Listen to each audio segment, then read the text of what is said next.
Guys, tingnan niyo ang mansanas na ito. Di ba ang ganda? Makulay, buong buo, perpekto. Napakatingkad ng kulay.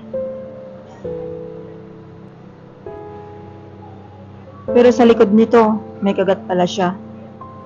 Hindi pala siya buo. Hindi pala siya perpekto. Ganyan din ang buhay. Sa social media, mukha tayong masaya, di ba? Yung iba, pasayaw-sayaw pa, pakanta-kanta pa. Food trip, gala. Pero sa likod ng kamera, marami palang problema. Yung iba, may mga sakit.